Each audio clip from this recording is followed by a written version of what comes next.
today in Rich in Relationship. We're going to talk about recognizing the signs of a toxic relationship. And signs that you're in a toxic relationship are basically a relationship where the toxicity is building up. It's not the expression of hurt, sadness, and fear itself that is toxic, by the way. It's what we do with it. Welcome to another episode of Rich in Relationship. And today we're going to talk about recognizing the signs of toxicity in your relationship. And it might even be recognizing the signs of a toxic relationship. Why do I make that differentiation? Because the fact is that as human beings, we all engage in toxic behavior. The best relationship on the planet has some kind of toxic behavior. What does that mean? And when does toxic behavior cross the line into toxic relationship? In order to think about this, I want you to think about your body. Or actually, better yet, let's talk about a dog. So dogs have a propensity for getting insects, let's say, ticks, fleas. And in order to control those ticks or fleas, we like to put flea collars on them or give them some form of systemic medication that gets in their body. It's really systemic toxin that gets in their body. And when the flea or the tick feeds on it, it dies. It's not good for the dog, but the dog's body can tolerate that level of toxicity. In fact, the dog can be pretty happy and have a great life regardless of it. If you think about most organisms on the planet, one of the concerns we have is physical toxicity. What kind of plastics, those, not just plastics, there are these forever toxins that are on the planet that people have created. How much of them, how available are they? How much do we have in our body? What's it doing to our ability to have children? And the studies show that the more chemical toxicity you're exposed to, the more likely it is the organism is going to die. All right, so let's take that concept now and transpose it onto our relationship. There is a certain amount of toxicity a relationship can stand. And it's not the same as the dog analogy because toxicity is not there to kill off fleas or ticks. We all have stuff. We've all got toxic behavior that we learned from our parents and that started at the dawn of time, that's been passed on from generation to generation. You can call it a generational curse if you want to, whatever you like. But we all have stuff that's toxic. It's toxic to us emotionally, and it's toxic to our frickin' partners emotionally. The question is, are we looking to clean up that toxicity, or is it building up? And signs that you're in a toxic relationship are basically a relationship where the toxicity is building up. I would argue that it might even be a relationship where the toxicity is being maintained at the level that you walked into it with. Because our mission here on Earth as human beings is basically to clean up our acts, clean up our emotional act, clean up our behavior, clean up our thinking, so that we can have a better and better connection with God, whatever that means to you. Let's call it a higher power, whatever that means to you. If your higher power is your reverence for life, then you are cleaning up your behaviors, the things that are toxic to the organism and to society so that you can better revere connection to life, whatever that means to you. All right, so what is toxic behavior? What is it really? Toxic behavior is behavior that is generated from, the best way to put this is generated from fear or hurt or sadness. I would say probably more generated from hurt or fear, but sadness can generate some toxicity as well. It's not the expression of hurt, sadness, and fear itself that is toxic, by the way. It's what we do with it. When we don't handle, have, experience, process our emotions of fear, sadness, and hurt, they build up and they start leaking out in our behaviors. We accumulate enough of the old emotion that's unprocessed, and we have what's called a trigger or a button. Sometimes the unprocessed hurt, fear, or sadness can get covered over by anger. Anger in and of itself, again, is not toxic. Anger is a great trigger behavior. It's like a starter motor. If you've been grieving for a long time, for example, one day you might look around and go, holy crap, I haven't cleaned the house in like a month. I've put on 10 pounds. They're about to fire me at work because I haven't been going. I'm so pissed off about this. I got to do something about this. And you use that energy to get the bigger motor going. And the bigger motor is, okay, what do I need to go to? I need to clean up the house. I need to take a shower. I need to get a haircut. I need to call my boss. I need to make some kinds of amends in my behavior. And as anger can be a great trigger for that. Now, the mistake some people make is that they just hang out in the anger. And so the anger sort of turns into resentment and blame. So instead of acting on that anger to clean up their act, clean house and take action, they take action from the anger itself, which again is toxic. So if you are in a relationship where you're experiencing a lot of blame, where you're experiencing a lot of conflict, where you're experiencing gaslighting, manipulation, emotional withdrawing, passive-aggressive behavior, excessive criticism, you probably are in a relationship that's toxic or becoming more toxic. Let's talk a little more about these other things. So gaslighting comes from the movie Gaslight. And it's basically, the movie is about this guy who is trying to convince his wife that she's going crazy, and he does it by turning down, he had gas lights at the time, by turning down the gas light and turning it up. And she says, oh, honey, the lights are flickering. They're going down, they're going up. And he says, oh, dear, you're just imagining it. And so we've coined this term gaslighting, which basically represents when one partner shares an experience and the other one invalidates it and tell them that it's something different. So gaslighting might show up as, honey, it seems like you're really angry all the time. When you do X, Y, and Z, it's kind of scary. And they go, X, Y, and Z, what are you talking about? I didn't do those things. You must be imagining that. Or X, Y, and Z, I was just being sarcastic. I didn't mean anything by it. They're trying to convince you that the action came from a different place or had a different intention or was a completely different action than what you thought it was in the first place. Manipulation in and of itself is not a bad thing, by the way. Overt manipulation, where you say clearly, hey, I want us to move from A to C, and in order to get there, we need to go to B, and this is what I'd like you to do. That's a very overt manipulation. So let's be crystal clear. We're talking about what's the opposite of overt. We're talking about sort of sneaking around. We're talking about trying to get people to do things without them being aware that you're trying to get them to do it. That's probably the best definition of manipulation.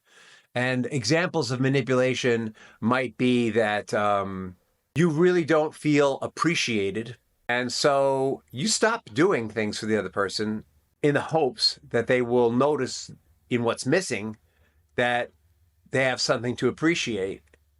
And you might do that because everything else has failed, or you might do that just because you're kind of manipulative. Emotional withdrawal, this is clearly, and passive aggressive behavior, these are clearly driven by the 4 emotional food groups that we talked about: mad, afraid, sad, or hurt. One might withdraw for any of these reasons. Emotional withdrawal is often called stonewalling. When people talk to you and you just don't respond, and not only do you not respond, you're just not emotionally present.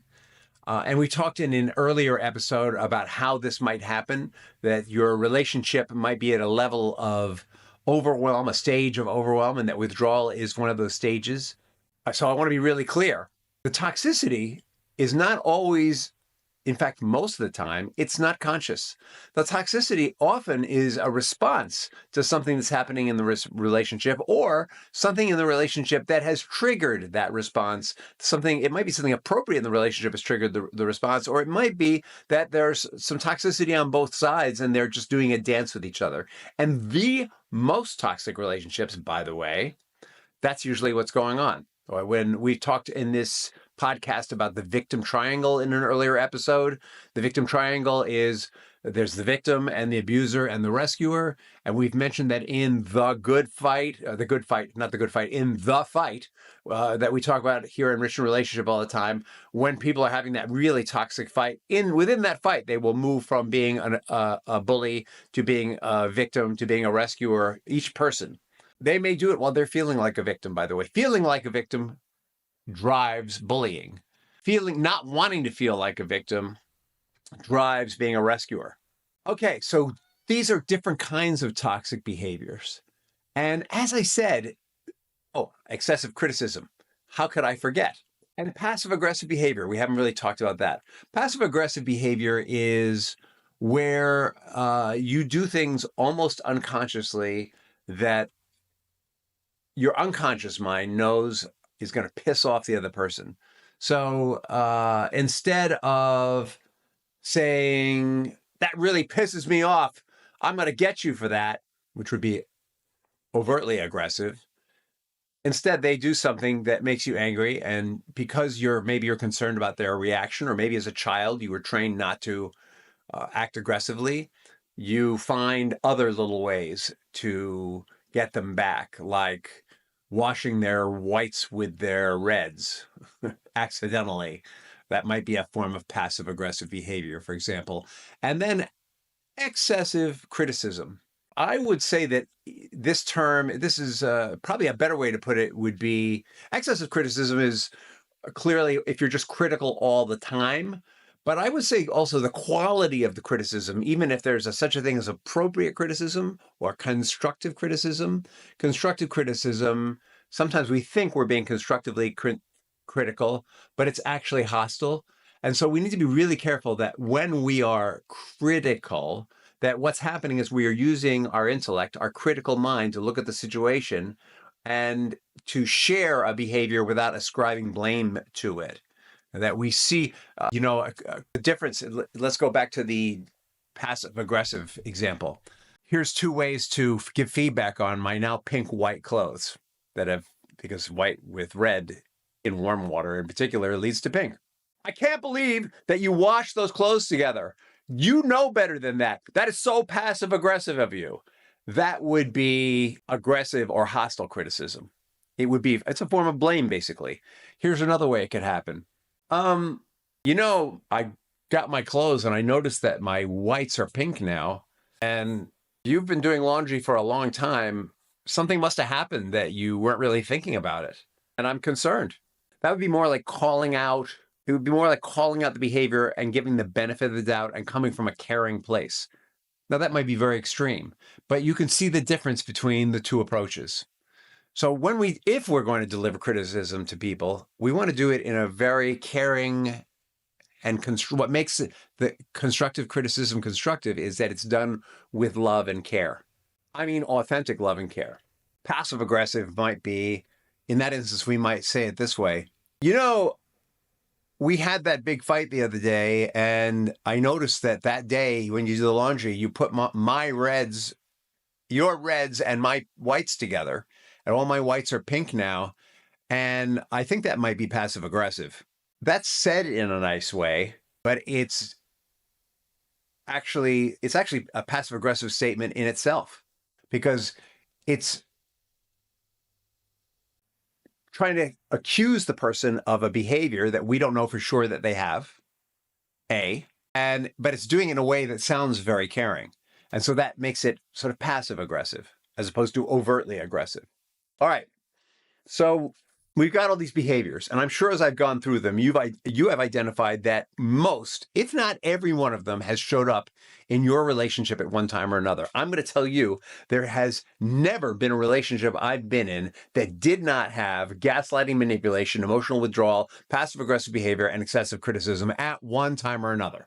What makes it toxic? This is a lot. Well, let's go back to the organism. If you are bearing it and functioning well in all aspects of your life while this is going on, but the relationship isn't growing very quickly, it's toxic, but it's not excessively toxic, or it's not irreversibly toxic. That's probably the best way to put it. It's reversibly toxic. So if you were If your energy were lowered for some reason and you didn't know why, and you went to the doctor and they did a deep scan of your blood, the result was, oh, you know what? You've got mold in your house, and there's been enough mold spores in your body that it's lowering. Your body's so busy dealing with the toxicity, you don't have energy. You don't have the energy that you used to. You're still functioning, but you don't have the energy you're used to. And guess what? It's reversible. Well, here's scenario number 2. You feel like your energy has been reduced. In fact, you feel like it's just getting worse and worse, and there's no hope. And you go to the doctor, and they do a deep scan of your body, and they say, guess what? You've got cancer. And it's growing at a rapid rate. All right. That might be irreversible or irrevocable. I want you to take that same concept now and apply it to your relationship. You are definitely experiencing toxic behavior in your relationship because we all do it. Hopefully, we're all working on doing less of it and becoming more direct and more loving and intimate and emotionally available human beings. The question is, do you feel like there's less of it or more of it? Are you even aware of it? Like maybe you're listening to this podcast and you're only becoming aware of the depth and breadth of it for the first time. The first decision you need to make is this so toxic that it's not worth tolerating? Now get that when we're in a toxic relationship, that elephants do not marry giraffes. When we're in a toxic relationship with someone, in some way, shape, or form, we've invited it. In some way, shape, or form, we've made space for that toxicity to occur. We've allowed it to occur. The first step is we can accept responsibility and make meaningful changes over time. For us, if we feel we're receiving a lot of toxicity, the first thing is let's identify the toxicity that we're receiving. Let's clean up our side of the street and take a look at, how am I dishing this out? Am I gaslighting? What am I doing that's triggering this behavior in them? How can I clean up my behavior? First, we need to clean up our own toxicity. And actually, I take it back. First, we need to set a boundary so that we're no longer receiving that toxicity. A boundary is not, if you do this again, I'm going to kill you. That's a boundary, but that's not an effective boundary for an ongoing relationship.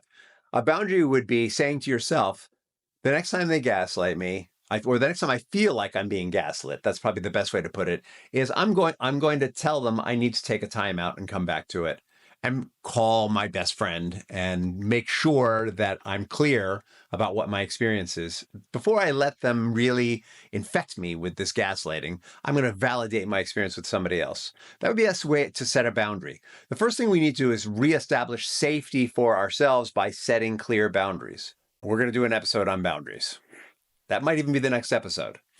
The next thing we need to do is then clean up the behavior in ourselves. What's the behaviors? What are the toxic behaviors in ourselves? What am I saying that's triggering the gaslighting, if anything? It might be that they are mentally ill and I can't fix or cure that, but there's something about the way I'm interacting with their mental illness that's making it worse, that's bringing out a toxic reaction.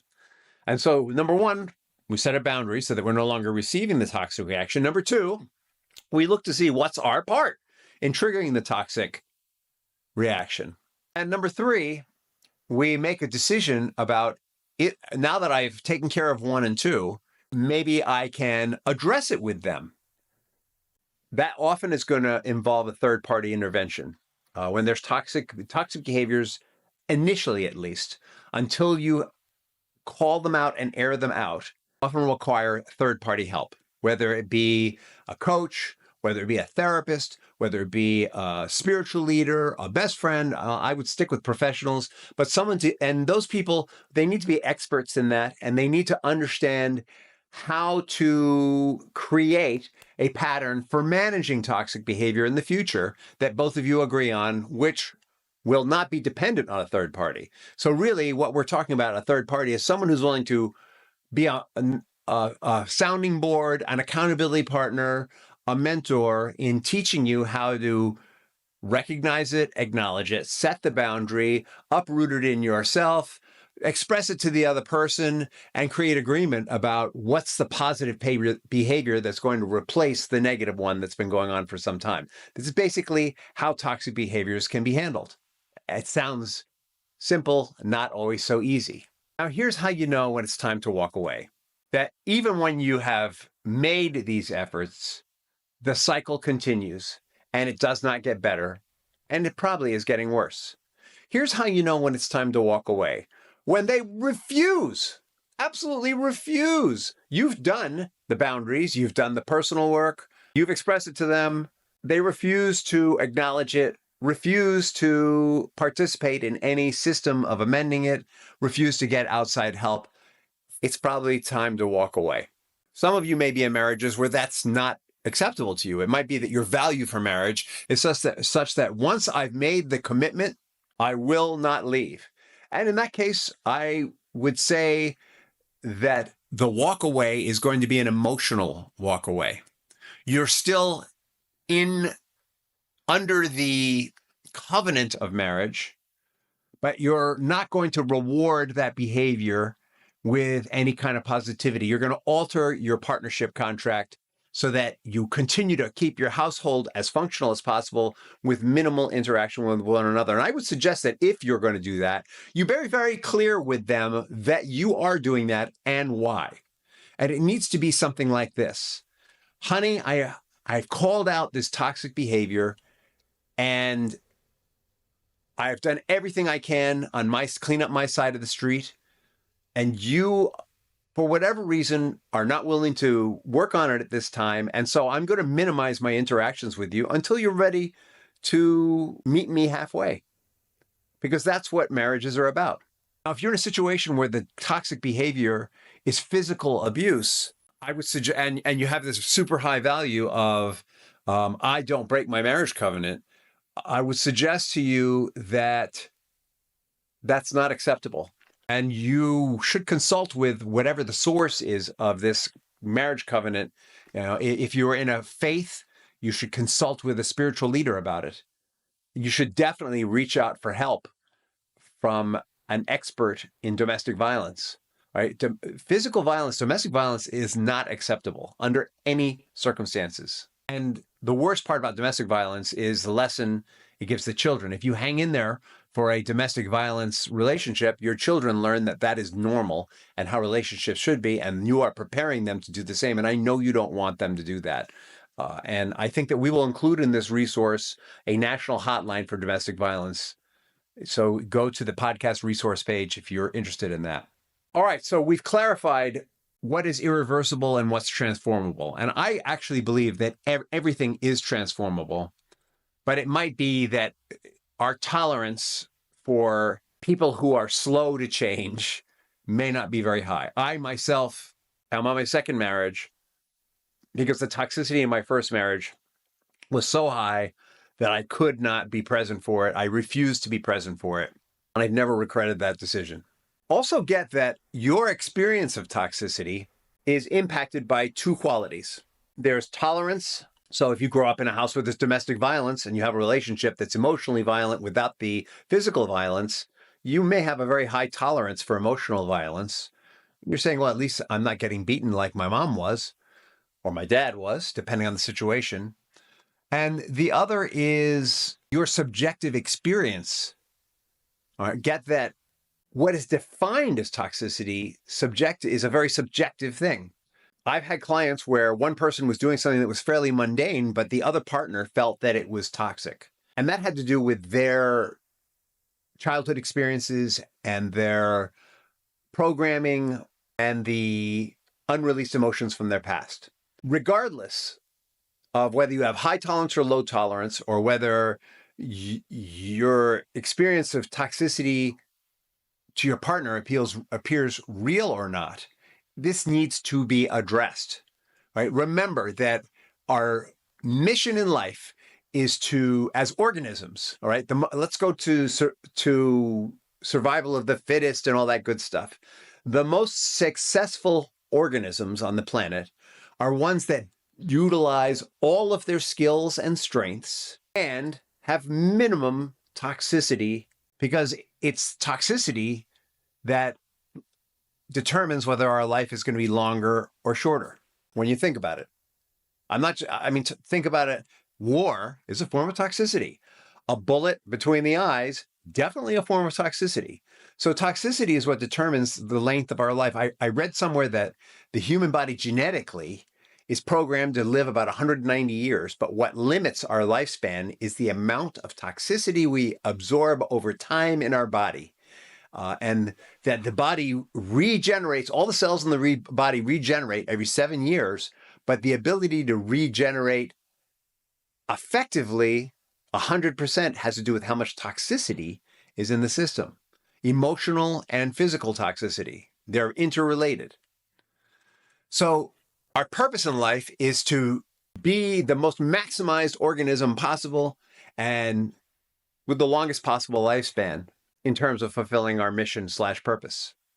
And if you're in a relationship where you're allowing toxicity to go on and on, you're literally limiting your ability to perform and literally limiting your lifespan because it's going to take away from your life over time. There's study after study that shows that the higher our emotional well-being, the higher our physical well-being, the higher our emotional and physical well-being, the longer our life. The lower our emotional well-being, it impacts our physical well-being. In fact, unresolved emotion often manifests in the body as illness. And there's been a lot of studies that show the connection between high well-being and healing, low well-being and lack of recovery. And so I want you to get that this is really, it's not just that you're tolerating some bad behavior. This is life or death for you. And what you teach your children is life or death for them. All right, so let's wrap it up. Let's bring it home. I think the homework or big picture, what we all need to be doing in our relationships is gauging where is the toxicity. I think the next thing is how are we handling it? Are we absorbing it? Are we deflecting it? Our first mission is to make sure that we are not absorbing our partner's toxicity. That's what setting the boundaries was all about.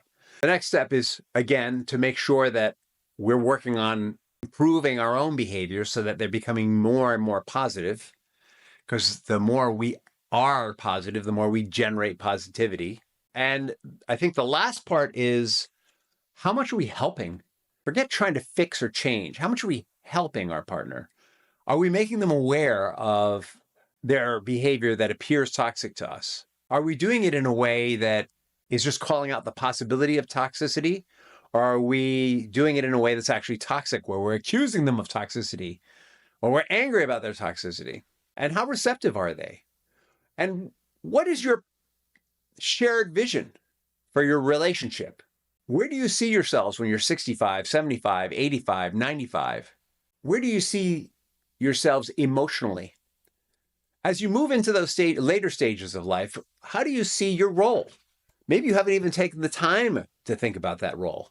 We identify that role as the guardian role, or I think if we were going to go in more traditional terms, redeemer role. And so as we reach higher levels of success and our children have launched, we become family guardians and redeemers. We make sure that what's of the family stays in the family. We make sure that the members of the family all have attachment as branches, attachment to the tree. We make sure that that they are healthy and well. And we do that because we are healthy and well. Have you got that kind of vision for your life? Are you allowing this vision of the healthiest, most highly flourishing life possible in front of you? Or is your life so toxic that you're just kind of trying to keep all the balls in the air? If you're in the position of just feeling like you're just getting by, if you're in the position of just kind of showing up at work and hoping that things are going to be all right at home, I would submit to you that there's a level of toxicity that's not permitting you to see the amazing future you can have once you start to alter your mindset around this. And I'm going to encourage you to think about that and reach out for help. If you like what you heard today, if today was helpful, share it on social media. And in the meantime, I want to thank you for listening. Thank you for helping me to fulfill my sense of mission and purpose, which is I think I'm shifting it. It used to be to change 10,000 marriages in 10 years, but I'm wondering if I want it to be more like, I'd like to see the divorce rate come down 5% over the next 10 years. That's an even bigger mission. Thank you for listening and have a wonderful tomorrow.